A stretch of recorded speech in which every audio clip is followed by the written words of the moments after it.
ამერიკის შეერთებული შტატები ირანში სამხმელეთო დანაყოფების გაგზავნას ამ ეტაპზე არ გეკმავს. ინფორმაციას თეთრი სახლი ავრცელებს. თეთრი სახლის პრესპიკერის ქეროლაინ ლევიტის თქმით, მართალია ირანის ტერიტორიაზე სახმელეთო დანაყოფების განლაგება ახლა არ განიხილება, თუმცა პრეზიდენტი ტრამპი მომავალში მსგავს სამხედრო მოქმედებებს არ გამორიცხავს. ამ ეტაპზე ეს ამ ოპერაციის გეგმის ნაწილი არ არის, მაგრამ მე ამას მომავალში შეერთებული შტატების პრეზიდენტის ან მთავარსარდლის მაგივრად ვერ გამოვრიცხავ. ამას თავადაც არ აკეთებენ. ვიცი რომ წარსულში ბევრი ლიდერი ცდილობდა გარკვეული ვარიანტები წინასწარ აეღოთ მაგიდიდან მაშინ, როცა კარგად არც კი ესმოდათ როგორ შეიძლებოდა განვითარებულიყო მოვლენები. ამიტომ კიდევ ერთხელ ვიტყვი, ეს ამჟამინდელი გეგმის ნაწილი არ არის, მაგრამ მე არ ვაპირებ პრეზიდენტისთვის იმ ვარიანტის მოხსნას, რომელიც მაგიდაზე უკვე დევს.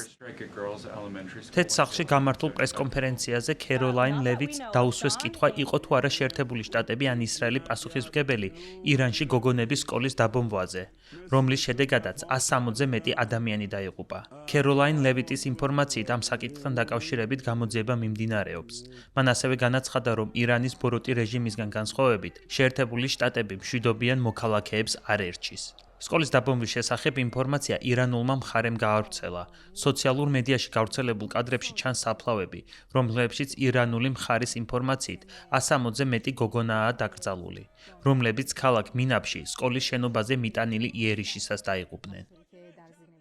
ომის დეპარტამენტი ამ საკითხს იძიებს და მინდა მკაფიოდ გითხრათ. ამერიკის შეერთებული შტატები არ იღებს სამიზნედ მშვიდობიან მოქალაქეებს, განსხვავებით ირანის არალეგიტიმური რეჟიმისგან, რომელიც ერჩის სამოქალაქო პირებს, ხოცავს ბავშვებს. ბოლო რამდენიმე კვირის განმავლობაში ათასობით ადამიანი დახოცა. ის პროპაგანდას საკმაოდ ეფექტურად იყენებს.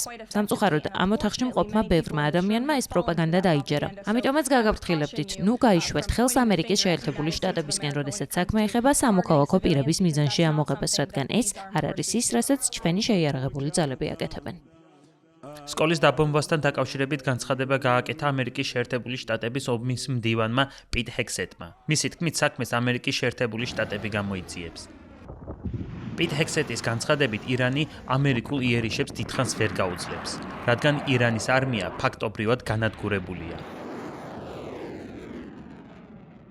ირანის საჰაერო ძალები აღარ არსებობს. აშენდა 1996 წელს, განადგურდა 2026 წელს. ირანული ფლოტი სპარსეთის ყურის ფსკერზე განისვენებს. არაეფექტურია, განადგურებულია, დამარცხებულია. შეუსაბამით, რომელი შესატყვისიც გნებავთ. სინამდვილეში გასულ ღამეს მათი ფლოტის გამორჩეული გემი ჩაუძრეთ. მათი საზღვაო ფლოტი არანაირ საფრთხეს აღარ წარმოადგენს, რადგან უბრალოდ აღარ არსებობს.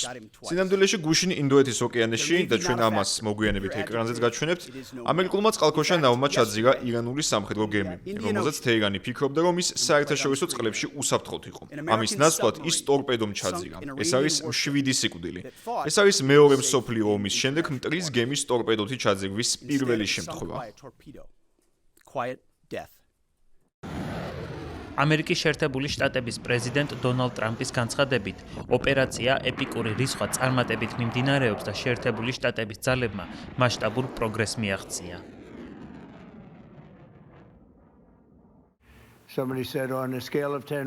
ვიღაცამ კითხა 10 ქულიანი სისტემიდან რამდენი შევაფასებდი. მე ვთქვი, რომ დაახლოებით 15 ქულით.